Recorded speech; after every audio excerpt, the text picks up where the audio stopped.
Hey guys, this is Jeremy at Kupper Chevrolet. Here is that 2003 dark green machine. As you can see, actually pretty straight. Got the matching topper. This is an LS. Paint's not bad. There is a little boo-boo there. It doesn't look like it did any metal pushing or anything like that. Tailgate needs a new bezel. Those things are cheap as hell.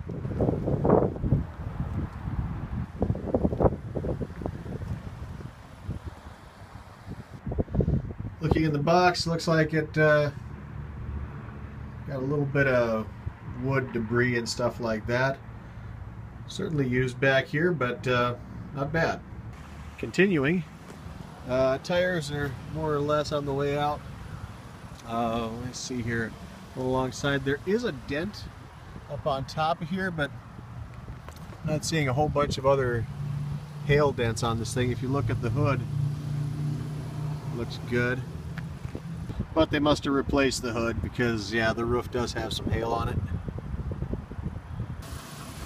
The front tires do tell a tale. I think it's either that this thing might need a new front bearing, wheel bearing. I don't know 100%. It doesn't make noise, but when you go through a turn and stuff like that, it does kind of clunk, clunk, clunk, clunk. Not sure. Sometimes it feels like an intermediate shaft too, but maybe a tire could explain that too.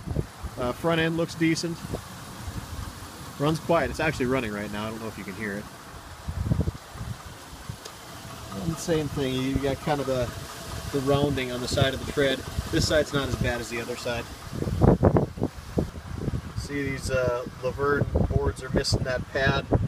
I can get a pad for you. I'll get that replaced, or at least I'll get you the replacement for it.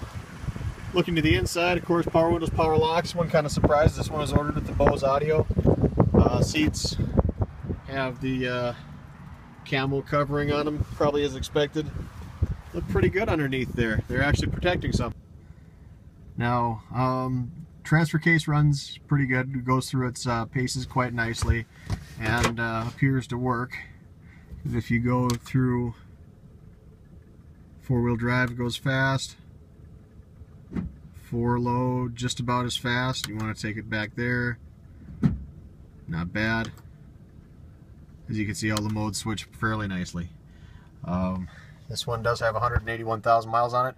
It does have a service engine light, P0101 and P0446. Moving alongside, you can see that the oil pressure gauge is pegged out. I don't think this little 5.3 has got 80 psi all the time, so I'm suspecting that the gauge cluster is starting to go, or it's got a faulty oil pressure sender unit. Over here, AC, all that stuff works down in the bottom. Radio works like it ought to.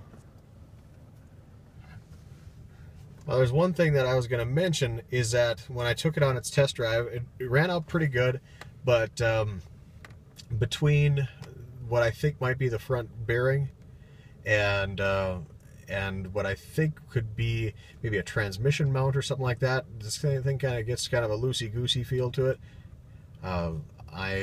When I stepped on it, I would get it to where it was almost going to do like a 3-2 shift or a 2-1 shift, and you could hear kind of a clunk right about where, kind of like a tinny crack to it when you would accelerate after a certain amount and then decelerate as well. When you go back down, it would kind of do a click back that way again. But apart from that, transmission does well. Rear end doesn't make noise. It does incidentally have 373 gears, does have an open rear end.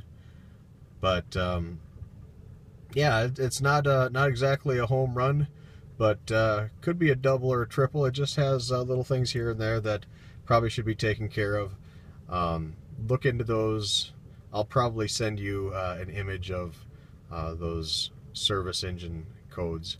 But anyway, if you have any questions, give me a call. You know my number, 369-4902. Thank you.